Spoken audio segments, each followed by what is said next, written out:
amen chocolaté? Hein? Vous savez, il y a des dimensions. Amen. Un amen chocolaté. Quelqu'un peut me faire un amen chocolaté? Amen. Bon, un amen sucré. Amen. Voilà. Et un amen salé. Amen. Yes.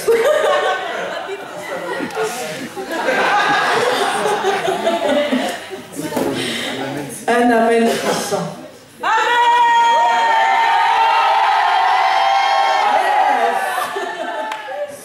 J'aime ça. Amen. Je bénis le Seigneur pour vos vies et pour ce moment que nous sommes en train de passer dans sa présence. Amen. Waouh. Le pasteur Bob et le révérend Syriac, ils ont comploté contre moi. Je ne suis qu'une fille, une pauvre fille. Non, je rigole. Ils ont comploté contre moi et ils l'ont fait passer avant moi, donc il a tout dit. Amen. Mais ne vous inquiétez pas. Dieu parle toujours. Amen. Est-ce que tu crois en cette parole? Amen. Alors, acclame le Seigneur.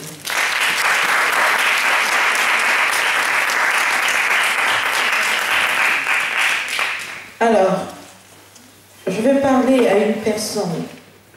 Je ne suis pas venue pour parler à tout le monde. Vous allez être choqués. Je suis venue parler à une personne. Je pensais que quelqu'un allait dire c'est moi. Vous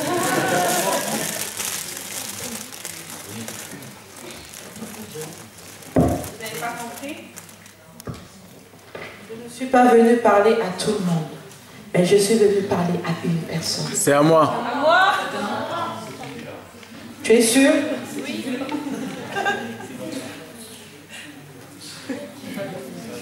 Amen. Je suis venue parler à une personne. Et comme je disais tout à l'heure, il est question d'une destinée. Amen. Il est question d'une destinée. Et c'est personnel. Amen. On ne rentre pas le mariage, on ne rentre pas dans son mariage avec 10 000 personnes.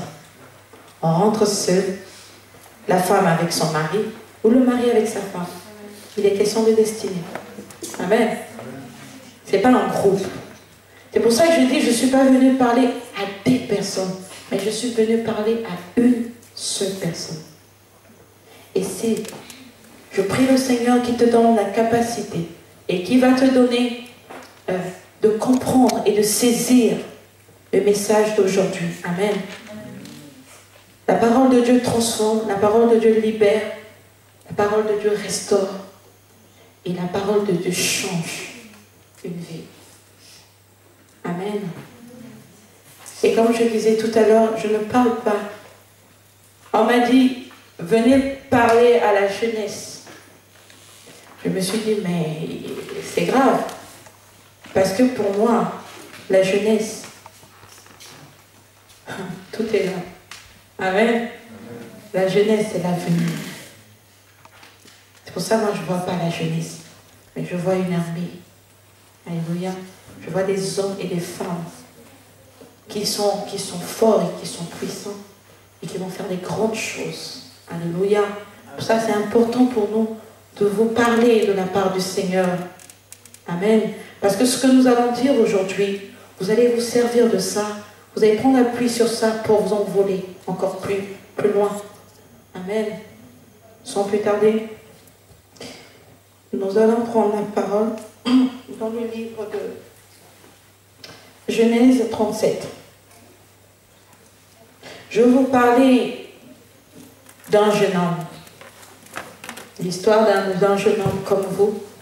Mais l'histoire, elle est longue, hein? Et elle fait 37 jusqu'à 40, mais on ne va pas lire tout ça. J'ai sélectionné quelques versets pour vous parler. Alléluia. Alors, le thème d'aujourd'hui, c'est impacter ta génération. J'aime ça. Il faut faire une chanson avec ça.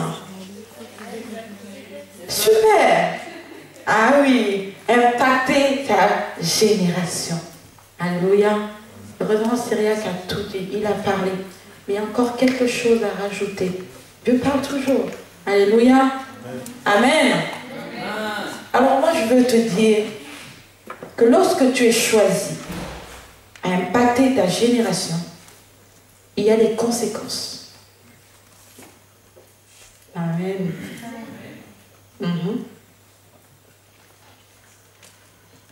En fait, je vais approfondir ce que je disais tout à l'heure par rapport à l'identité. Il y a des conséquences, il y a des choses que tu vas vivre, il y a des difficultés que tu vas voir. Et si on ne t'explique pas, tu peux te retrouver mais très très très loin de ta destinée. Alors moi je suis là ce soir, ce matin, pour te dire ce que, pour t'éclaircir, pour t'ouvrir les yeux, que ce n'est pas facile et que c'est un chemin. Et que sur ce chemin, tu vas rencontrer beaucoup de choses. Mais que cela ne t'empêche pas de rentrer dans ta destinée. Alléluia. C'est pour ça qu'on va lire dans le livre de Genèse 37. Je commence, comme je disais tout à l'heure, c'est jusqu'à chapitre 40, mais je ne vais pas lire tout ça. Je vais vous relater l'histoire de Joseph, que tout le monde connaît. Vous connaissez l'histoire de Joseph? Oui. Oui, ok. Alors, je commence. Genèse 37, à partir du verset 1, je vais lire jusqu'à verset 5, et après je vais...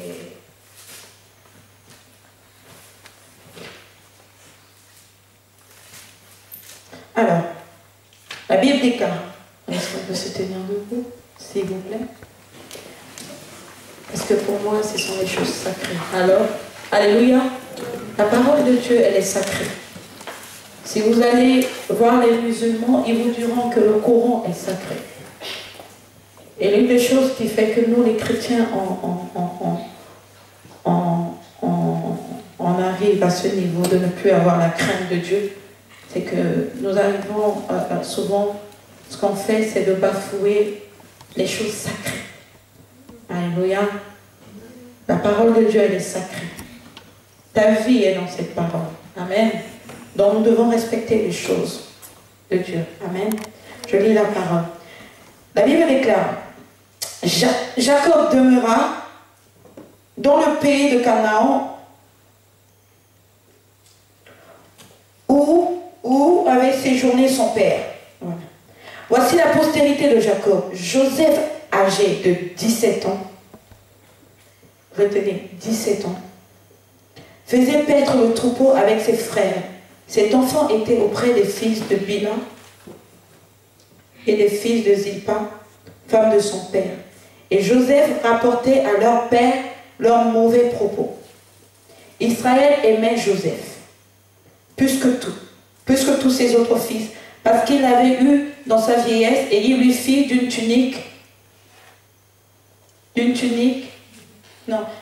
lui fit une tunique de plusieurs couleurs. Ses frères virent que leur père l'aimait plus que tous, et ils le prirent en haine et ne pouvaient lui parler avec amitié. Joseph eut un songe et il le raconta à ses frères qui le haïrent encore davantage. Et il leur dit, écoutez donc ce songe que j'ai eu. Nous étions alliés, gerbes au milieu des champs, et voici ma gerbe se leva et se tint debout, et vos gerbes l'entourèrent et se prosternèrent devant elle. On va s'arrêter là pour l'instant. Amen. Acclame la parole de Dieu. Acclame très fort la parole de Dieu.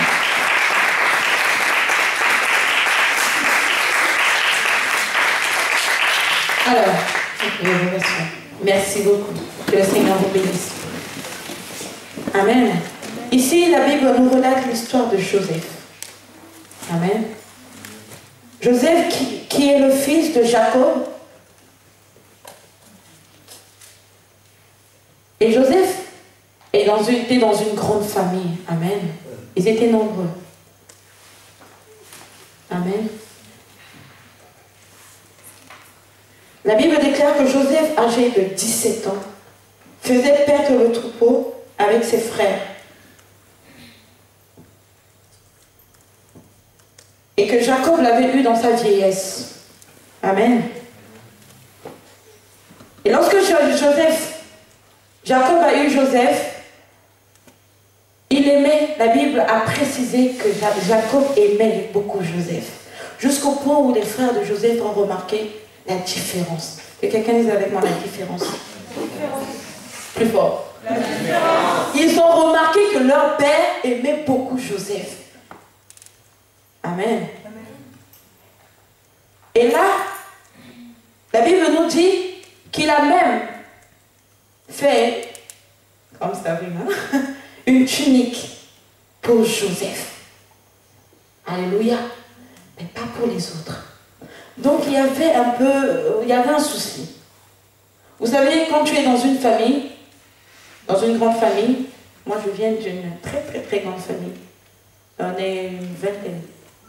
Ah oui. Et oui. Et je suis 11e. Et oui. C'est une bénédiction les enfants. Amen. C'est une bénédiction. Et mon père il a compris cela. Amen.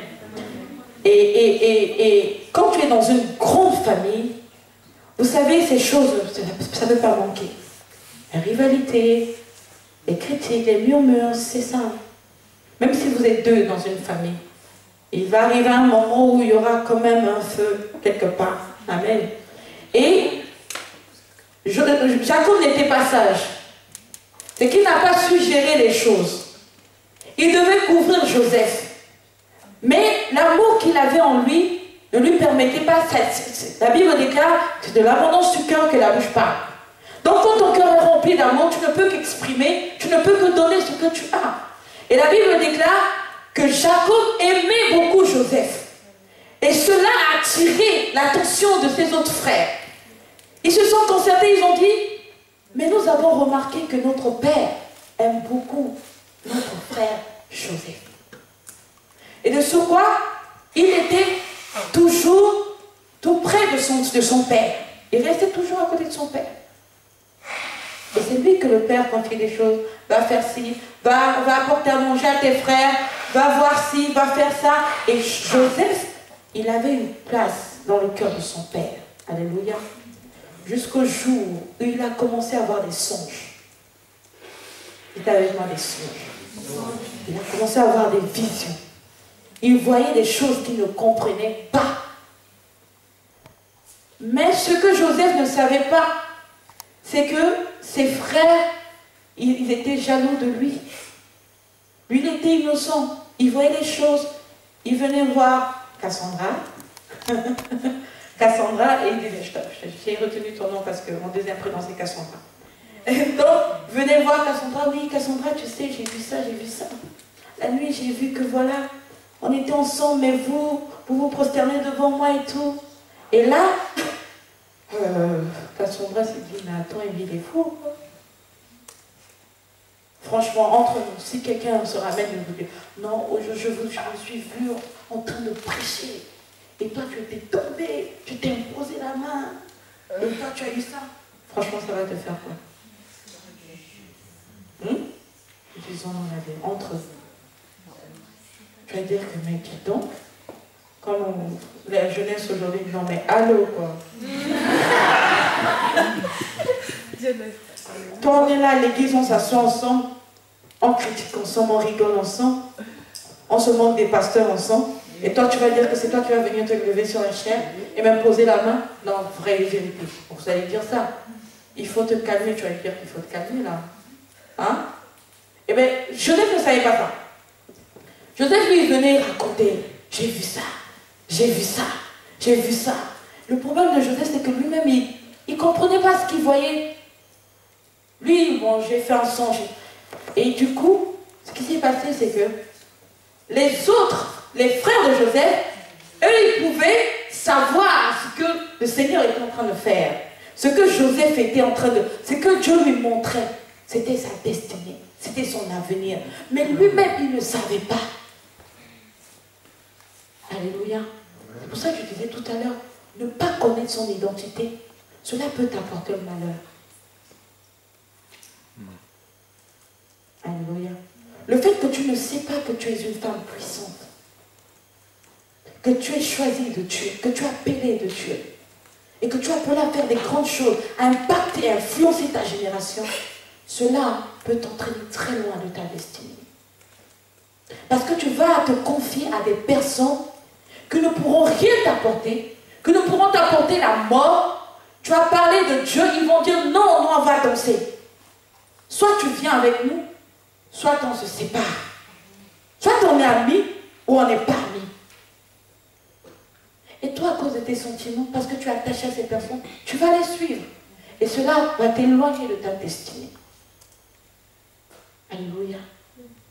Joseph ne savait pas qu'il était en train de préparer sa mort, qu'il était en train lui-même de creuser sa tombe. Alléluia. Et donc du coup, qu'est-ce qui s'est passé? Le fait que Joseph racontait tout, ce qui s'est passé, c'est que ses frères, pour résumer la chose, ses frères, ils ont comploté contre Joseph à cause de la jalousie, à cause de la colère, de la jalousie, ils ont comploté contre Joseph. Ils ont fait quoi? Ils ont pris Joseph, avant ils l'ont jeté dans la citerne, ça ne suffisait pas, ils ont pris Joseph, ils ont vendu. Regardez tout ce que je suis en train de dire comme parcours. Hein. Ils ont pris Joseph. Quand vous allez lire la suite de l'histoire, parce que je ne peux pas tout lire ici, ils ont pris Joseph, ils l'ont jeté dans la citerne. Ils ont pris Joseph, ils voulaient tuer Joseph, après ils ont discuté entre eux et puis ils se sont dit, bon non finalement, bon, au lieu de le tuer, on va vendre Joseph. Ils ont vendu Joseph.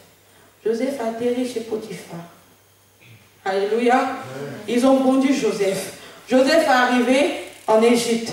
Et Potiphar a acheté Joseph. Joseph est arrivé chez Potiphar.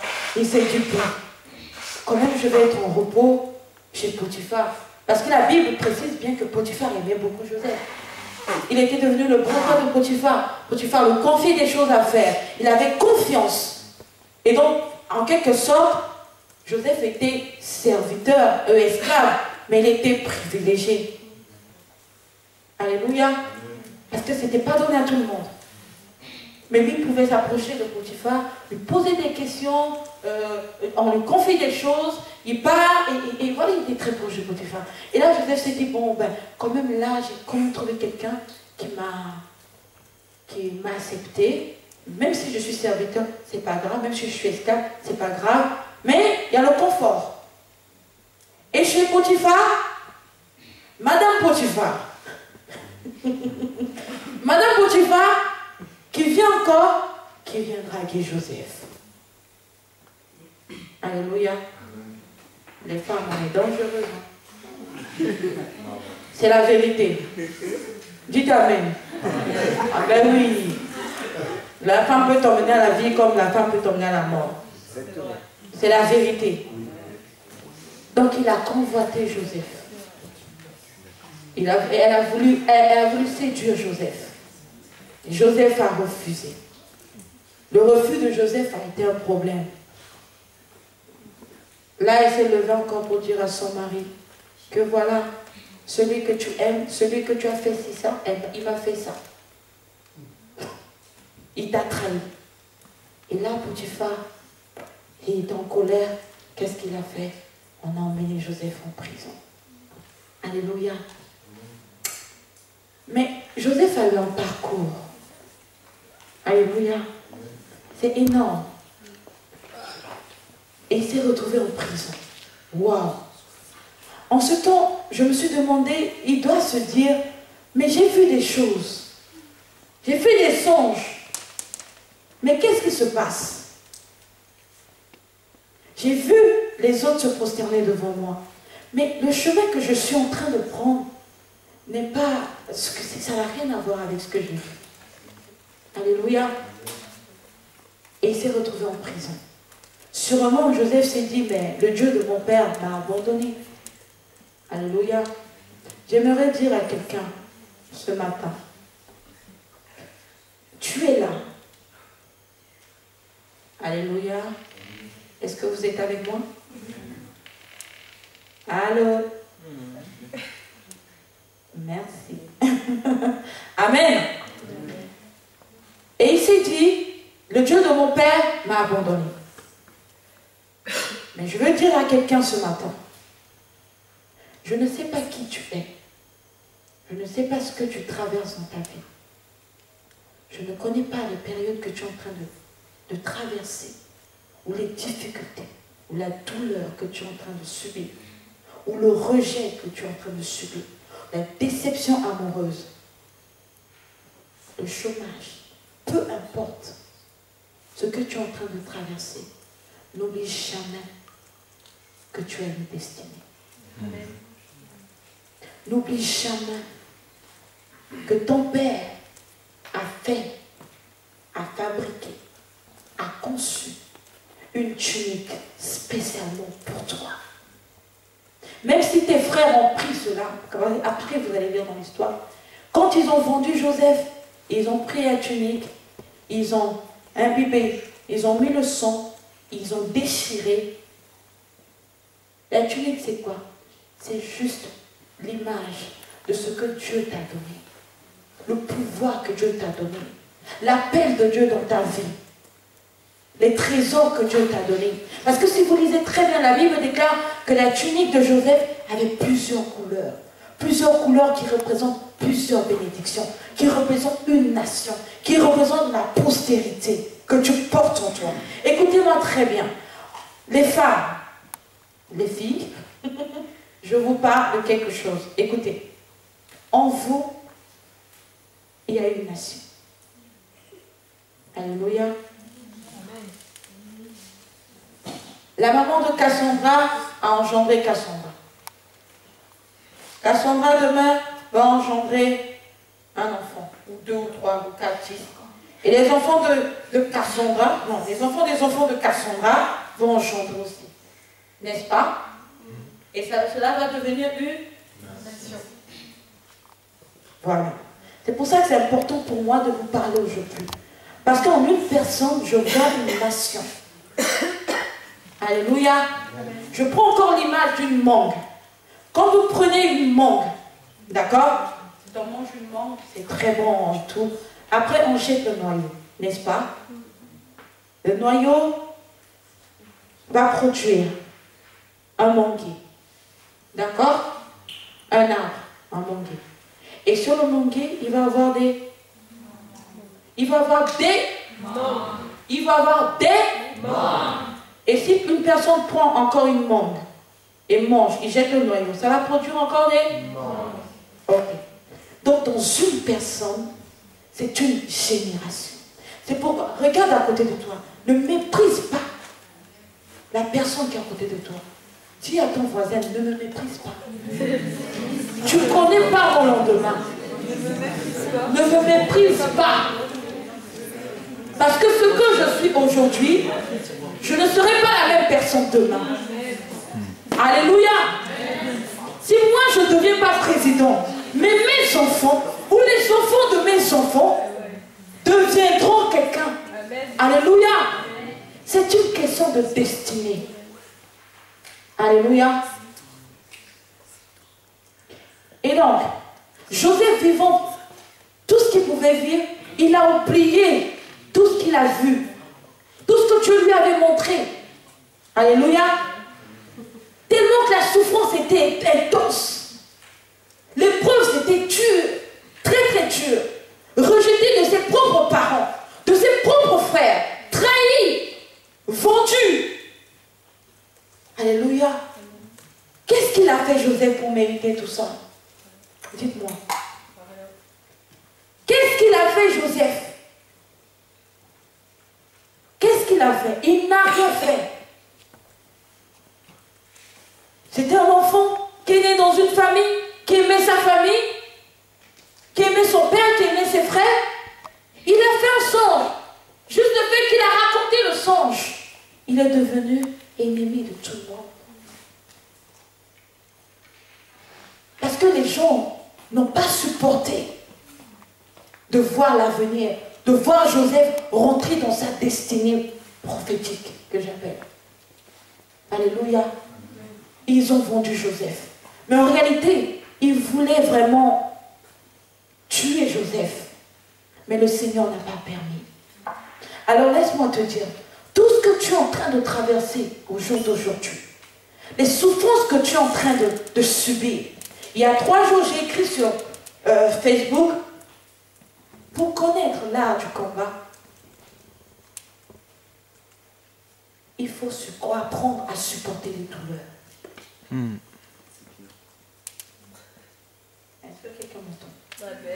Pour connaître l'art du combat, tu dois accepter de supporter les douleurs, de supporter les souffrances. Alléluia. Est-ce que quelqu'un m'entend? J'aime trop les films, moi. Je vais souvent au cinéma. Alléluia. Mais quand tu vois quelqu'un dans les films, je ne sais pas quel film je vais je n'ai pas les titres. Mais tu vois souvent dans les films, on prend quelqu'un de faible et on fait de lui un héros. Hein? Yes. Par exemple. Mais cette personne va passer par des moments intenses de formation, de combat. Alléluia. Cette personne va souffrir. Il va avoir des coups. Mais à la fin, c'est lui le héros. Alléluia. À la fin, c'est lui, on va dire, le vainqueur. Alléluia. Mais pour connaître l'art du combat, cette personne doit apprendre à souffrir. Alléluia. Je vous fais peur? Non. Non. Et je dois vous dire la vérité. La vie chrétienne n'est pas une vie facile. Bien-aimé, dans le Seigneur. La vie chrétienne est une vie compliquée. Je dois vous dire la vérité. Il y a des prix à payer. Et c'est souvent ce prix que nous ne voulons pas payer. Et c'est souvent cela qui nous empêche vraiment de rentrer dans notre destinée.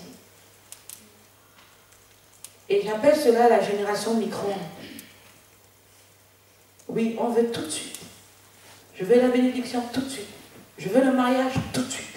Je ne veux pas payer le prix. Je ne veux pas prier pour attendre ce mari. Mais je veux rentrer dans mon mariage. Je veux des enfants tout de suite.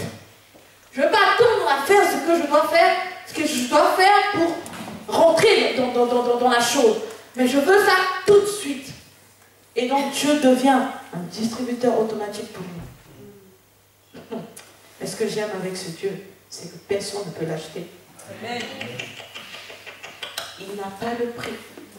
Il n'a pas de prix. Dieu n'est pas un distributeur automatique. Je mets mes pièces et je choisis ce que je veux. Et puis ça vient. Non. Il y a un chemin avec le Seigneur. Il y a un prix à payer avec le Seigneur. Et c'est ce que Joseph ne comprenait pas. Joseph se lamentait. Joseph souffrait. Il était seul, abandonné. Lorsqu'il pensait trouver le repos quelque part, là le Seigneur permet encore quelque chose. On l'enlève de là. On l'emmène encore dans la souffrance. Et là il se dit, mais qu'est-ce que je suis en train de vivre? Ce qu'on n'a pas appris à Joseph, on ne lui a pas appris qu'il y avait un prix à payer. Et bénis le Seigneur parce qu'aujourd'hui je suis en train de te dire qu'il y a un prix à payer. C'est pour ça que tout ce que tu vas vivre, tu vas te souvenir que la prophétesse Inès t'avait dit qu'il y a un prix à payer. Et que cela ne t'éloigne pas de ta destinée prophétique. Parce que tu as une destinée.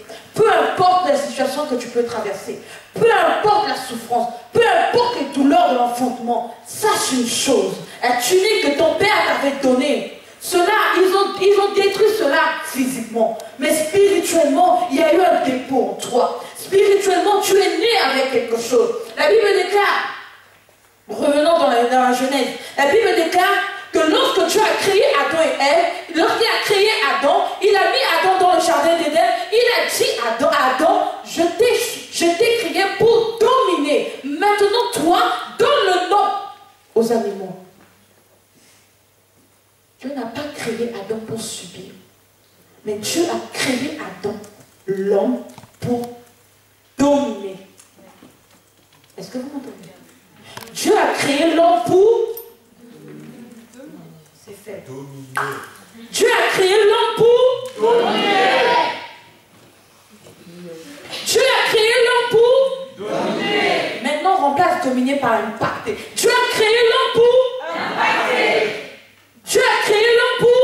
Impacter. Remplace impacter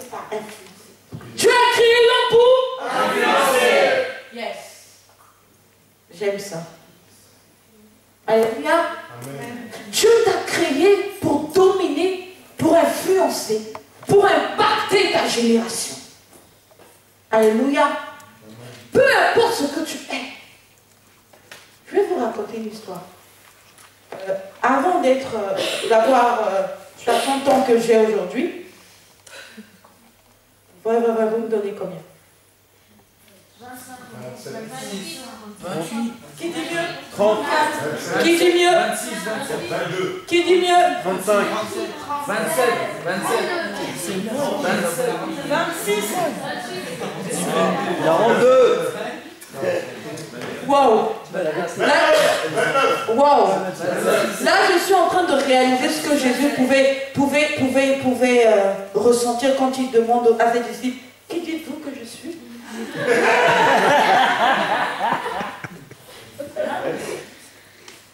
Combien? 26, 27.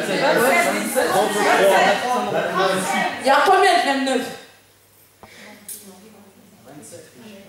Non, mais je devais assumer quand même. Assumez. Moi, je suis 29. 1, 2, 3. 29, hein? Vous, je comprends. 30 ans passés. Et il y avait combien encore? 28. 27. 27. Bon, ok. On va le mystère. J'ai 29 ans. Amen. Alléluia. Amen. Mais dans ma jeunesse, lorsque j'étais encore au lycée, on va dire, je ne comprenais pas. Mais j'arrivais facilement à entraîner les gens derrière moi. Je ne sais pas si quelqu'un m'entend. Je pouvais... Je n'avais rien. Je n'étais pas la meilleure de ma classe. Je n'étais même pas, comme on dit, déléguée, pour rien. Mais c'est bizarre. Quand je me levais pour parler, les gens me suivaient. Je ne comprenais pas ce phénomène. Je ne comprenais pas. Quand je disais, allons à gauche, ben, les gens me suivaient. J'étais rien. Et je ne comprenais pas. Mais j'ai réalisé que j'avais cette facilité et la capacité d'entraîner les gens dans ce que je veux. Si je décide aujourd'hui qu'aujourd'hui là on va se battre, mais les gens vont me suivre. Alléluia. Mais si je décidais que non, celle-là on va pardonner, les gens m'écoutent. Mais j'étais rien. Mais je ne comprenais pas. Mais aujourd'hui, dans le Seigneur, j'ai compris. Alléluia. C'était quelque chose que Dieu avait déposé en moi. Alléluia. C'est ce qu'on appelle le leadership. Quand tu es leader, amen, c'est en toi. Alléluia. C'est en toi. Maintenant, à toi d'utiliser positivement ou négativement. Mais ensuite, j'utilisais ça négativement. J'entraînais les gens, mais vraiment dans n'importe quoi. Mais j'ai demandé pardon à Dieu pour ça. Parce que vraiment, amen. Mais j'ai converti cela. Parce que je savais que Dieu a déposé en moi cette capacité. Ce n'était pas pour détruire les vies, mais c'était pour emmener les vies quelque part. Et là où je suis en train de parler, il y a des personnes comme ça ici. Je vous vois. Vous avez cette capacité en vous. Mais sauf que vous ne savez pas comment le gérer. Alléluia. Il faut juste convertir. Vous allez voir, vous allez remplir cette salle. Vous allez attirer des personnes. Vous allez évangéliser. Vous allez utiliser cette capacité pour emmener des vies au Seigneur. Alléluia. Alléluia. Amen.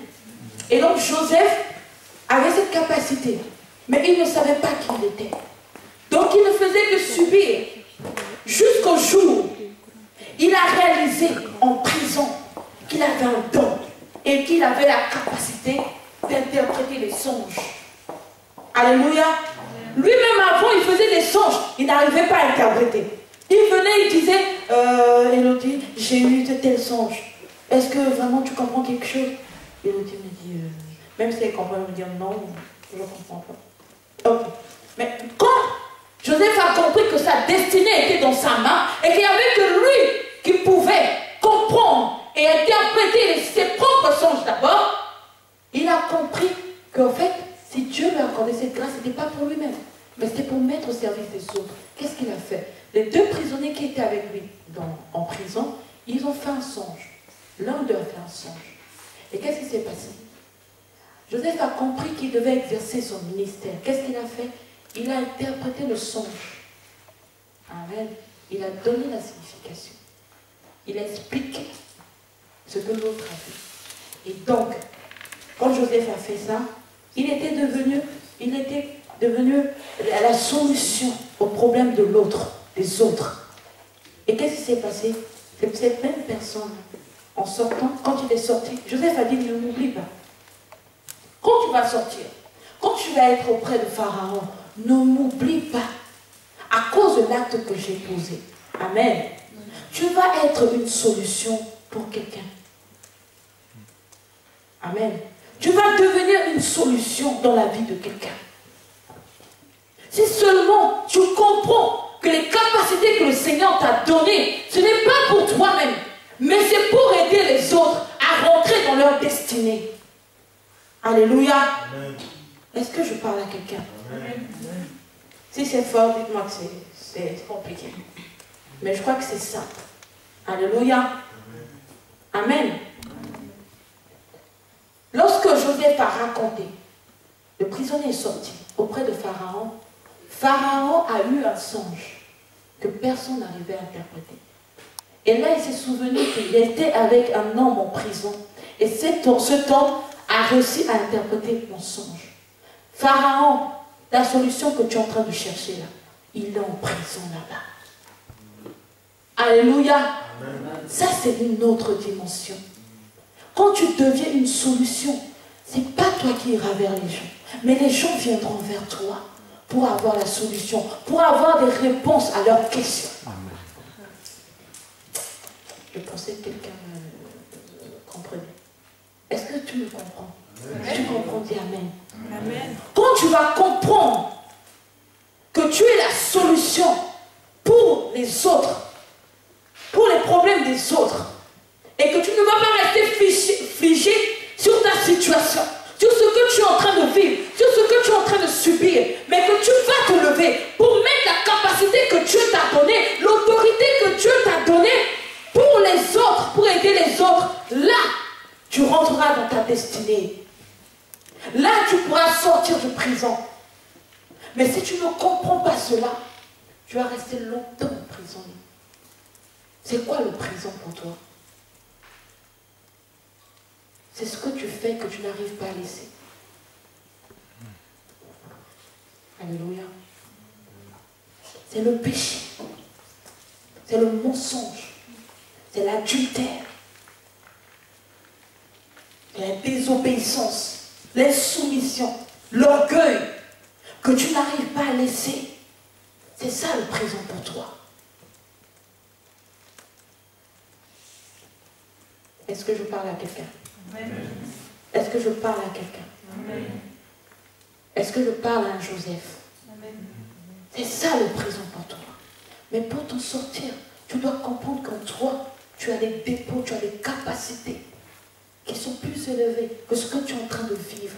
Et là, tu te lèves et tu vas apporter la solution.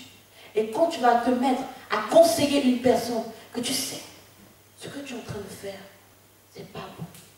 Tu dois sortir de là. La parole de Dieu nous dit la sanctification. La parole de Dieu nous parle que le mensonge est mauvais, que le diable est le père du mensonge, et que ça, ce n'est pas ton identité. Tu dois sortir de là. Quand tu parles à quelqu'un comme ça, tu deviens une solution. Amen.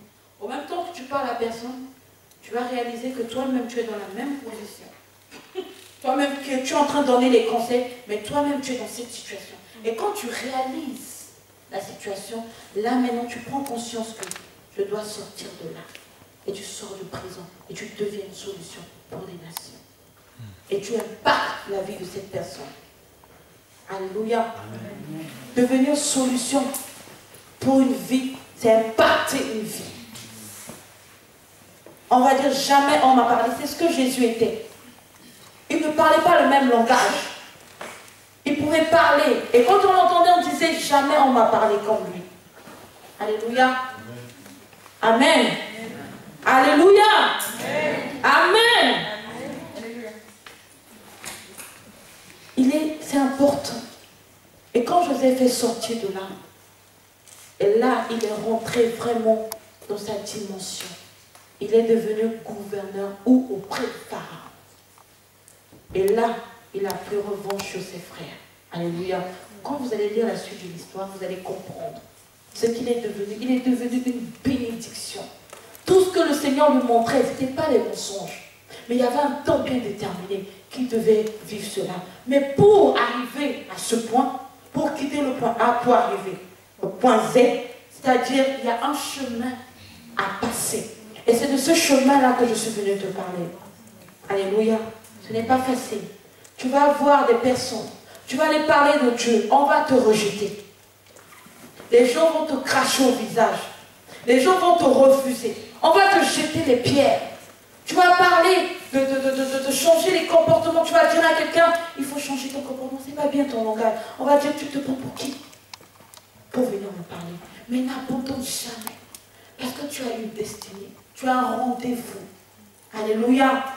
Le Seigneur a mis les dépôts en toi. Le Seigneur t'a donné les capacités pour changer, pour impacter. Alors domine et impacte ta génération.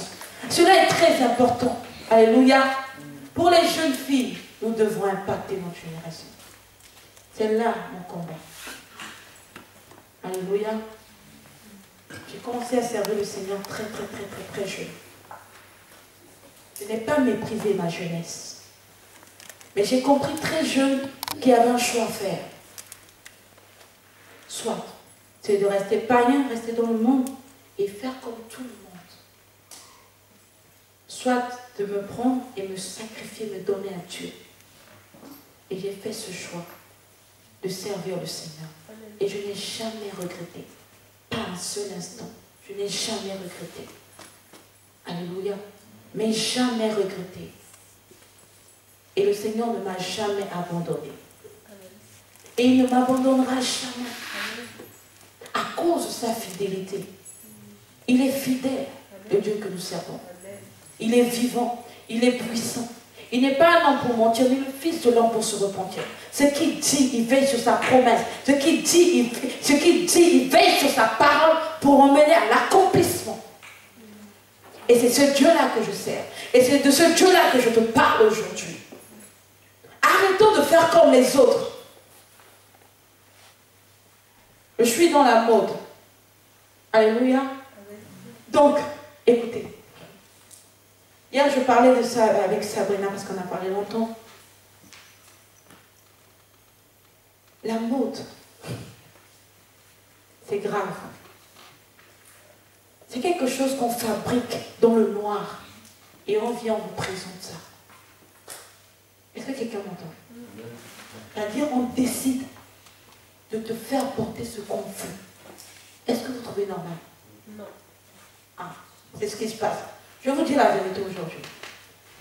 On fabrique des choses dans le noir. Quand je dis, dans la mode, je suis dans la vente, je suis aux Galeries Lafayette. D'accord? Donc, quand il y a des nouveautés, on est censé mettre ça en valeur pour vendre. Voilà, c'est la vente. D'accord? Mais dans les produits de luxe. Ok? Par exemple, il y a un collier, d'accord? Et on va avoir le collier, on va dire comment on peut faire pour mieux vendre ce collier. D'accord? Alors, qu'est-ce qu'il faut faire? Bon, on veut toucher plus la jeunesse. On veut toucher la jeunesse. Bon, qui actuellement représente la jeunesse? Qui? C'est qui l'idole actuellement? C'est qui que tout le monde regarde?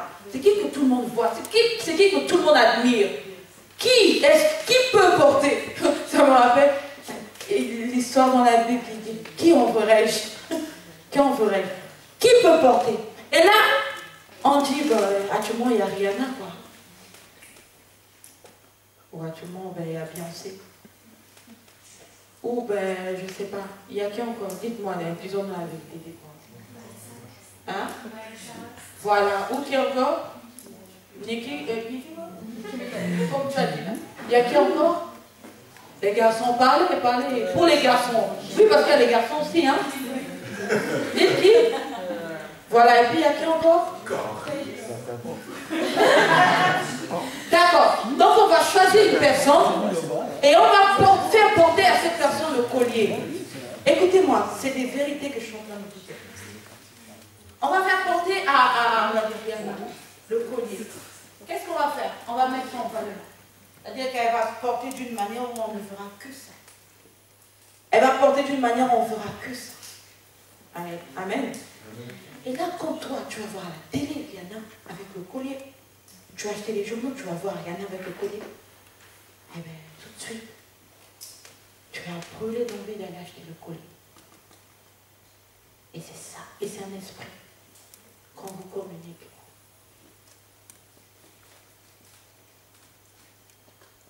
Oui. On vous demande, au fait, de ressembler à Rihanna. Que ce que vous êtes là, c'est pas ça. C'est rien. Vous êtes rien. Vous ne méritez rien. C'est Rihanna qui mérite tout. C'est elle la déesse. Tu dois ressembler à Rihanna. C'est ce que vous aimez? C'est ce que vous voulez? Hein? Est-ce que tu penses que Dieu a été créé pour ça? Tu penses que Dieu t'a créé? Donc Dieu a pris son temps pour te créer, pour que tu viennes sur la terre, pour ressembler à quelqu'un d'autre. Est-ce que tu penses vraiment que c'est le projet que Dieu a pour toi? Pardon, répondez-moi s'il vous plaît. Non.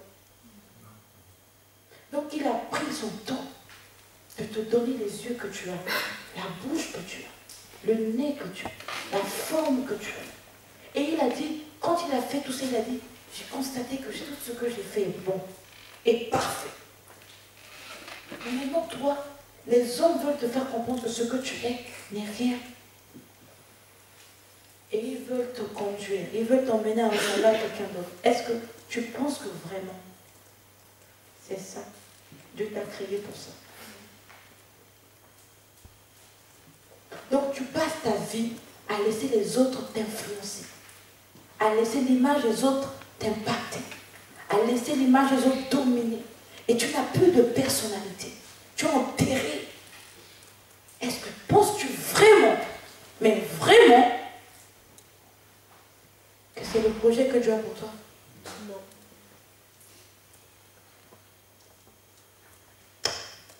Je veux dire à quelqu'un, tu dois sortir de là.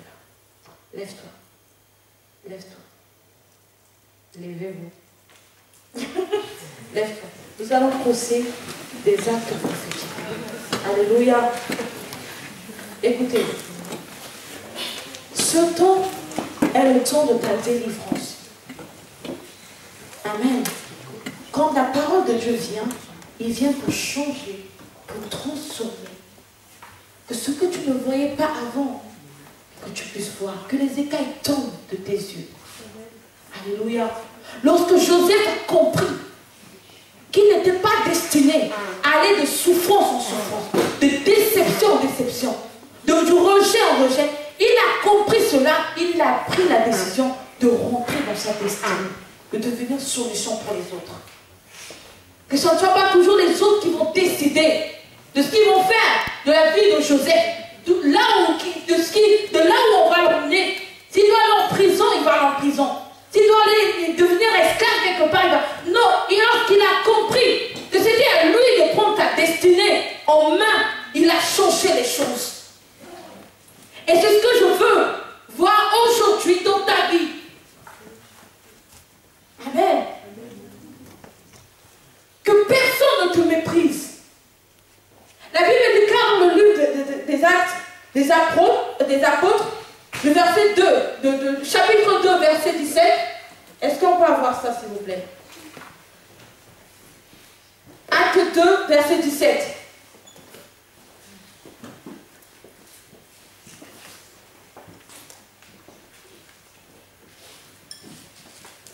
Ok, ils sont un peu en retard. Ils ne veut pas nous impacter, c'est pas grave. Ok.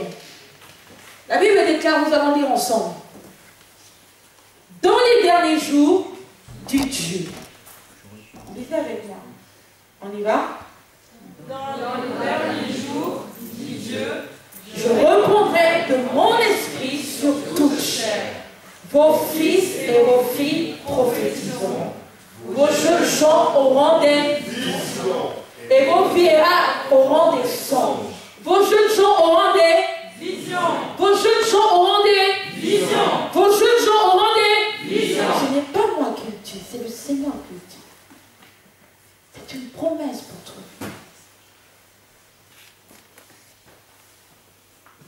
Tu dois avoir des visions.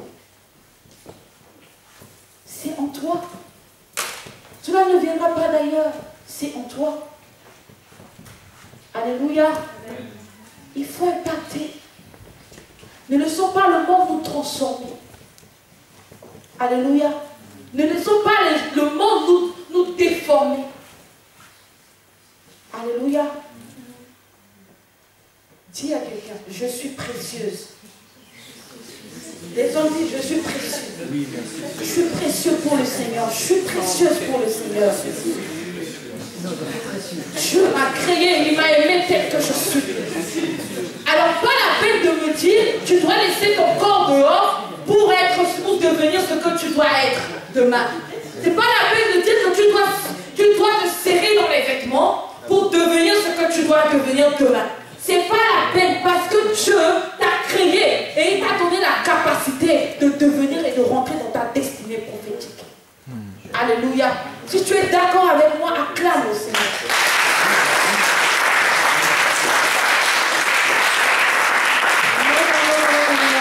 Tu n'as pas compris. Je ne t'ai pas demandé de m'acclamer. Mais je t'ai demandé d'acclamer.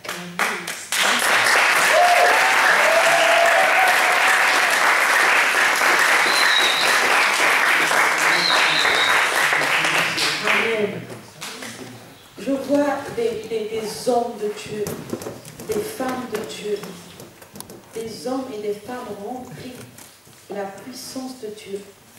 Alléluia, ici dans ce lieu. Écoutez, le rendez-vous de Dieu, les gens ne s'attendent pas souvent. Les gens, ils attendent peut-être dimanche pour rencontrer le Seigneur. Mais quand Dieu vient te visiter, alléluia, tu ne sais pas à quel moment, quand, où, comment. Amen. Il fait ce qu'il veut faire. Mais laisse-moi te dire que si tu es là ce matin, tu pouvais bien dire que dans la semaine, j'ai été à l'école, je suis fatiguée et que je vais me reposer. Mais tu t'es levé et tu es venu ici. Sache que ce que tu as posé comme acte ne restera pas comme ça. Dieu va te récompenser. Dieu va te récompenser. Alléluia. Dieu va te récompenser. Et il a déjà fait. Amen. Il a déjà fait. Joseph a impacté sa génération. Lorsqu'il y avait la famine dans le pays, là où il y avait ses parents, ils ont quitté là-bas pour venir trouver la solution en Égypte. Quand ils sont arrivés, ils ont trouvé qui? Celui qu'ils ont vendu. Joseph, qui était maintenant gouverneur, qui est devenu solution pour eux. C'était à Joseph de leur donner à manger. Alléluia. Et pourtant pour eux, c'était... Ils ont vendu Joseph, ils ne savaient même plus si Joseph était encore en vie ou si on a tué Joseph. C'était pas... C'est-à-dire qu'ils ont perdu un frère. Il était mort, enterré. Mais ils ont eu la surprise quand ils sont arrivés en Égypte. Ils se sont retrouvés face à face. Dites avec moi, face à face. Devant Joseph. Maintenant, vous m'avez vendu. Je suis où maintenant? Je suis auprès de Pharaon. Vous avez besoin de moi. Alléluia. Mais est-ce que Joseph a compris que ce n'était pas la faute de ses frères? Dites avec moi, parce qu'il devait prendre ce chemin-là. C'était le projet de Dieu. Dieu avait quelque chose à accomplir à Joseph. Mais il devait passer par ce chemin-là. S'il ne passait pas par là, il n'allait pas se poser à côté de Pharaon. Mais il fallait qu'il traverse tous ces moments pour pouvoir mériter la place auprès de Pharaon est devenue solution pour son pays. Écoutez-moi, aujourd'hui tu pleures, aujourd'hui tu souffres, aujourd'hui tu subis le rejet. Aujourd'hui tu attends le mariage ne vient pas. Tu veux avoir des enfants, les enfants ça ne vient pas. On te traite de tout, de stérile, de pauvre. Tu n'arrives pas à travailler, chômage, tu n'arrives pas à trouver le travail. Tu as fait les études, tu as eu les diplômes, mais tu n'arrives pas à valider tes diplômes. Et tu te poses la question, mais qu'est-ce qui se passe? Est-ce que le Dieu qu'on m'a présenté, il est mort ou il agit toujours? Laisse-moi te dire que ce Dieu agit. Alléluia. Il agit en son temps. Amen. Et que n'oublie jamais que les songes qu'il t'a montré, ce qu'il a montré, ce qu'il a dit sur toi, à travers ses prophètes, à travers les songes de Dieu, ce qu'il t'a enseigné, il va l'accomplir. Et il va l'accomplir certainement. Alléluia. Ne baisse pas les bras. Ne baisse pas les bras. Souviens-toi, le jour où tu vas traverser des moments difficiles, tu te diras, la prophétesse Inès m'avait dit, mais cela est pour m'emmener dans ma destinée. Peu importe la situation que je peux subir, je ne dois jamais m'éloigner du Seigneur. Je ne dois jamais abandonner la foi. Je ne dois jamais laisser l'église. Je dois toujours venir. Je dois toujours être fidèle à mon Dieu. Parce que c'est là le point de rendez-vous. S'il vient et que tu n'es pas là, tu ne rentreras pas dans ta destinée.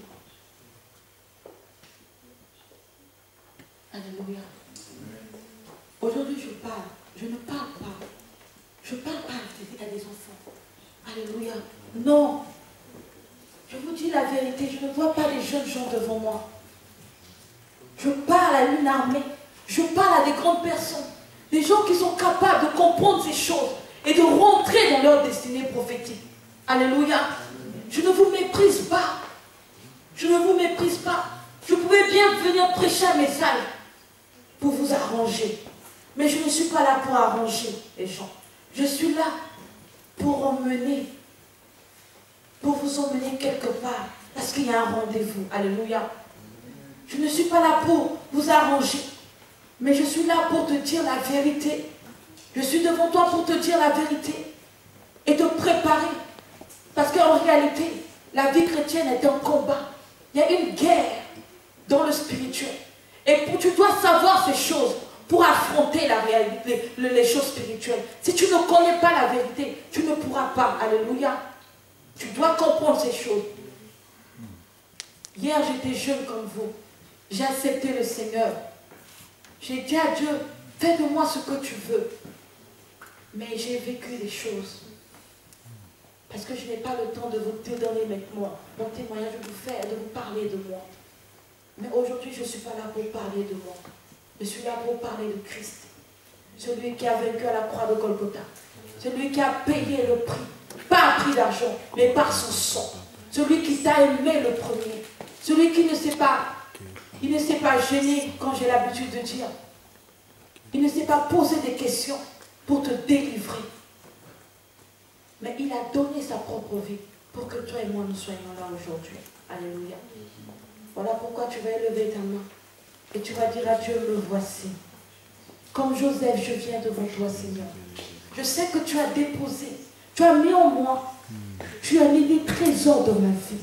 La capacité de te servir, la capacité de porter les autres, la capacité d'intercéder pour les autres, la capacité d'évangéliser, la capacité d'impacter. Mais Seigneur, sans toi, je ne ferai pas toutes ces choses. J'ai besoin de toi, Seigneur. Viens me fortifier. Donne-moi la force. Équipe-moi. Mets le manteau sur moi. Afin de rentrer là où tu veux m'emmener. Élodie. Alléluia. Je ne sais pas si vous connaissez la chanson. Reçois de moi le parfum qui t'est dû, la bonté de ton nom. Oh, mon âme est perdue, je veux n'être qu'à toi. Jésus, je t'aime. Reçois de moi le parfum la beauté de ton nom. Oh, mon âme est perdue, je veux n'être qu'à toi. Levez-vous aussi. Jésus, je t'aime. Je ne veux rien que vouloir te louer, adorer ton saint nom et ta fidélité. Je veux n'être qu'à toi. Jésus, je t'aime. Je ne veux rien que vouloir te louer, adorer ton saint nom et ta fidélité. Je veux n'être qu'à toi. Jésus, je t'aime. Oh, oh, oh, rien n'est plus beau que ton nom. Rien n'est plus saint que le sang du pardon. Je veux n'être qu'à toi. Jésus, mon roi. Oh, rien n'est plus beau que ton nom. Rien n'est plus saint que le sang du pardon. Je veux n'être qu'à toi. Jésus, mon roi. Reçois l'adoration. Tu es le roi de gloire, notre victoire. Qui es-tu, Seigneur? Emmanuel, reçois l'adoration. Tu es le roi de gloire, notre victoire. Qui es-tu, Seigneur? Emmanuel. Dieu de lumière élevé dans les cieux, rempli de grâce et de paix, environné de louanges et de feu, gardien de l'éternité. Pourquoi quitter ce palais de bonheur pour un sentier de misère? Par quel amour le chemin de ton cœur as-tu trouvé nos prières? Reçois l'adoration. Tu es le roi de gloire, notre victoire. Digne es-tu, Seigneur. Oh, Emmanuel. Reçois l'adoration. Reçois, Seigneur. Tu es le roi de gloire, notre victoire. Digne es-tu, Seigneur, Emmanuel. Seigneur, reçois l'adoration. Tu es digne de gloire, ô Père. Tu es notre victoire, ô Jésus. À la croix de Golgotha, Père, tu as crié, tout est accompli, Papa. Tu as crié, tout est accompli. Et c'est sur ta parole, éternel Dieu de gloire, que nous avançons aujourd'hui, Papa.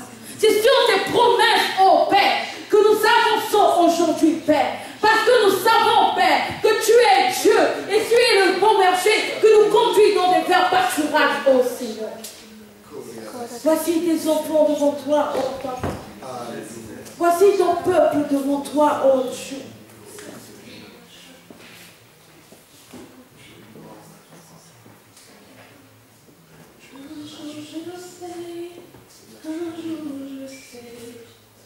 Un jour je sais qui s'élèvera dans ma vie, même le dernier. Un jour je sais, un jour je sais, un jour je sais, un jour je sais, un jour je sais qui s'élèvera dans ma vie, même le dernier. Un jour je sais, un jour je sais, un jour je sais, un jour je sais, un jour je sais, il s'élèvera dans ma vie, même le dernier. Un jour je sais, un jour je sais, chanter. Un jour je sais, un jour je sais, un jour je sais, il s'élèvera dans ma vie, même le dernier. Un jour je sais, un jour je sais, un jour je sais, un jour je sais, un jour je sais, Jésus s'élèvera dans ma vie, même le dernier. Un jour je sais, oui, un jour je sais. Naïe biété, naïe biété, naïe biété, à côté de moi. Moto asuka na bumoyanga. Naïe biété, naïe biété, naïe biété, naïe biété, à côté de moi. Moto asuka na bumoyanga. Naïe biété, naïe biété. Un jour je sais, un jour je sais.